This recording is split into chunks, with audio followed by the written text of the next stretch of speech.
예, 안녕하십니까. 여러분 새해 복 많이 받으십시오. 오늘 또 1월 두 번째 주간이 되겠네요. 오늘 우리에게 주시는 말씀은 잠언 16장 22절에서 24절의 말씀으로 신주교 목사와 함께하는 잠언 묵상 95강이 되겠습니다. 본문 봉독하겠습니다. 명철한 자에게는 그 명철이 생명의 샘이 되거니와 미련한 자에게는 그 미련한 것이 징계가 되느니라.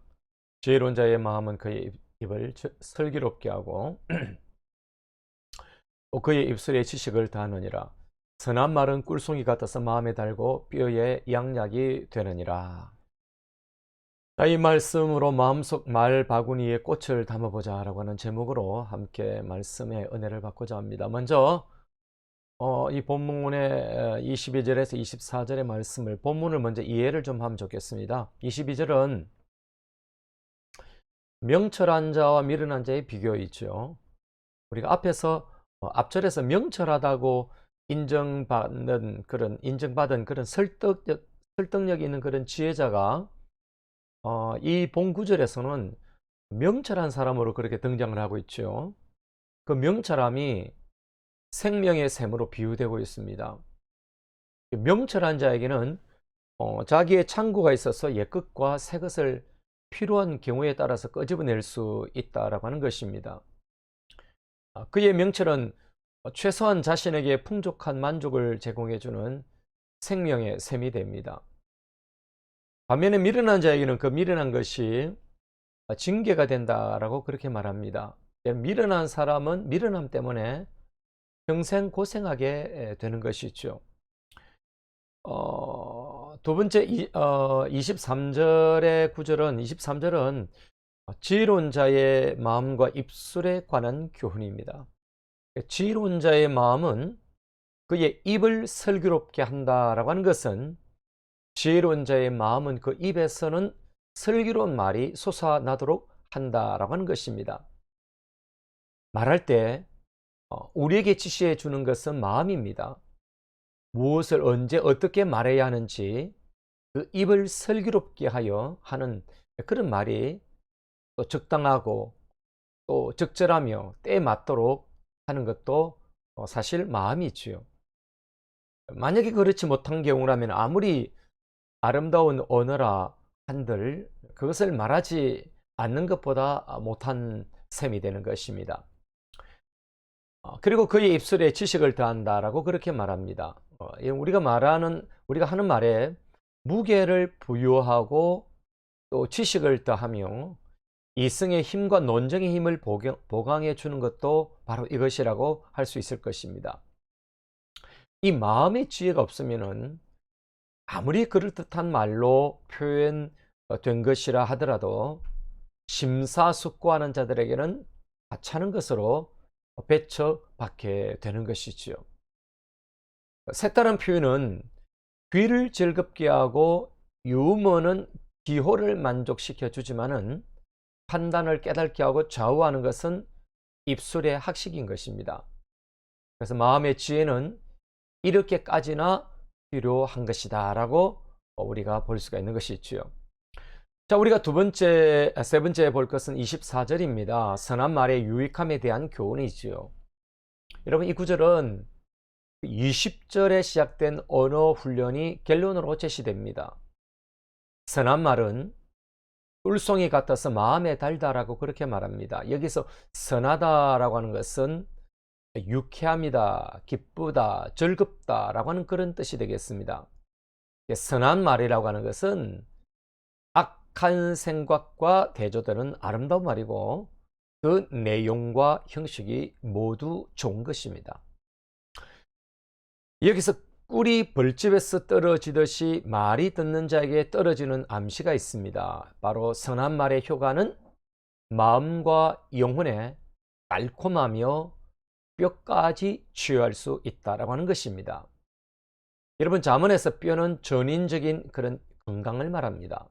즉, 지혜자의 설득력 있는 말씀이 개인과 공동체를 치료하는 꿀송이 같은 이야기 된다라고 하는 것입니다. 자, 이 말씀으로 저는 세 가지로 적용해 보겠습니다. 첫째는 생명의 샘을 가진 자가 되자라고 하는 것이지요. 여러분, 지혜롭고 명철한 자는 끊임없이 흐르고 말하지 않는 생명의 샘과 같이 유익한 것을 제공할 수가 있는 것입니다. 내게는 그런 생명의 샘을 소유해서 언제든지 유익을 제공하는 그런 사람들이 있어야 되지 않겠습니까? 저도 가끔 그런 분들이 있습니다. 그분들의 말씀 한마디 한마디는 제게는 항상 깨달음과 놀라운 발견으로 다가왔지요. 이처럼 생명의 샘과 같은 그런 지혜롭고 명철한 자는 자기 자신과 다른 이가 얻을 유익은 항상 있는 것입니다. 어떤 경우에든지 그에게는 할 말이 있으며 그 말은 사용하려 하는 자들에게 유익하고 유용한 그런 말인 거지요. 그런 분들에게는 자기의 창고가 있어서 옛것과 새것을 필요한 경우에 따라 끄집어낼 수가 있습니다. 지혜롭고 명철한 자는 네이버 검색과 같이 풍부한 만족을 제공해 줄 수가 있겠지요. 그러나 가끔은 과똑똑이를 만나면은 인생 피곤해지지 않겠습니까? 많은 말을 하고 똑똑한 척하지만은 유익하고 선한 것을 제공해 주지 못하는 것입니다. 여러분, 이런 과똑똑이와 교제한 분들 중에는 인생을 망친 분들이 사실 많습니다. 여러분, 우리 자신을 날마다 지혜롭고 명철한 자로 준비시켜야 하는 것입니다. 아마도 첫째는 여호와를 경외해야 하며, 둘째로 하나님의 말씀을 가까이해야 되며, 셋째 성령 충만해야 되고, 넷째 겸손해야 되고, 다섯째 많은 책을 읽어야 되며, 여섯째 좋은 스승과 멘토를 만나야 되고, 일곱째 좋은 사람들과 만남을 가져야 하며, 여덟째 항상 배우는 자세를 가져야 하며, 아홉째 범사에 감사하는 자로 살아야 되고, 열 번째 의로운 삶을 추구해야 할 것입니다. 자, 두 번째로 우리가 적용할 말 부분은 마음속 말바구니에 꽃을 담아보자 라고 하는 것입니다. 이런 마음의 깊은 수양, 즉 여호와의 말씀을 묵상을 통해 그렇게 나오는 말에는 명철과 슬기로움이 묻어 있는 것입니다. 여러분, 이런 자의 말에는 설득력이 있고 말이 먹히는 것이죠. 선하고 좋은 말, 또 멋지고 감동적이고 유익한 말이 나오지 않을 것 같으면 우리가 침묵하고 마음속 말 바구니에다가 좋은 재료를 넣어야 할 것입니다. 여러분, 어떤 분이 어느 집에 가니까 앵무새가 있더랍니다. 근데 그 앵무새가 자기를 보며 사랑해, 고마워 이렇게 자꾸 하더랍니다. 여러분, 내 마음속에 말 바구니에 무엇을 담았는지는 내 앵무새 입이 말해주는 것이지요. 지혜로운 자의 마음은 그 입을 슬기롭게 하여 자신과 다른 이에게 유익을 줄 것입니다. 마음속 말 바구니에 향기롭고 달콤한 과일이나 꽃이 담겨져 있다면 그 입술로 향수가 품어져 나올 것입니다.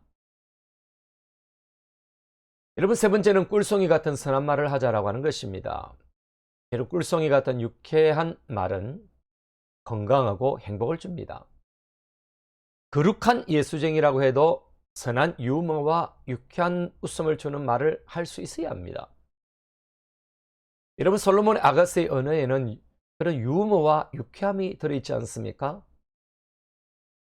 저는 개인적으로 아가서를 그리스도와 교회와의 관계로만 규정하지 않고 작은 하나님의 나라로서의 아름다운 남녀, 즉 부부의 사랑 언어로 접근해 봅니다. 애서 구속사적인 관점에서만 아가서를 풀지 말고 솔로몬의 아름다운 연인 사이에서의 사랑 언어로 표현했다고 저는 개인적으로 보고 싶습니다. 물론 존 스택 같은 그런 교수님도 아가서는 하나님의 특성의 어떤 선물들 중 하나인 사랑의 달라위 없는 매력과 아름다운 영감된 언어를 통해 드러내주고 있다라고 그분은 표현했습니다. 그분은 성경은 지혜와 사랑 모두가 하나님의 은혜로서 감사와 찬양으로 받아들여야 할 것들인 것을 그분은 말하고 있습니다. 여러분, 솔로몬같이 유쾌한 말은 사랑하는 여인에게 꿀송이같이 흘러 그 영혼과 삶의 건강을 주는 것 아니겠습니까? 선하고 사랑스러운 말은 상대방에게 감동과 행복을 줄 것입니다. 저는 이렇게 마지막으로 기도를 드려봅니다. 주여, 생명의 샘과 같이 유익을 주는 지혜롭고 명철한 자가 되게 해주소서. 내 마음속 말바구니에 향기로운 꽃과 과일이 담겨져서 향긋한 향기의 말을 품어내게 하소서. 누구의 마음과 삶에 기쁨을 주는 꿀송이 같은 유쾌한 말을 하게 하옵소서. 아멘. 이것이 저와 여러분의 기도가 되길 바라고, 또 새해 여러분 한 주간 한 주간 멋있게 새해를 어떻게 꾸며갈 것인가, 어떤 말을 하는 존재가 되어야 될 것인가, 또 누군가에게 어떻게 용기를 주는 자가 되어야 될 것인가, 여러분의 마음속에 말바구니에 아름다운 꽃이 꽂혀 있기를 주님의 이름으로 축복합니다. 감사합니다.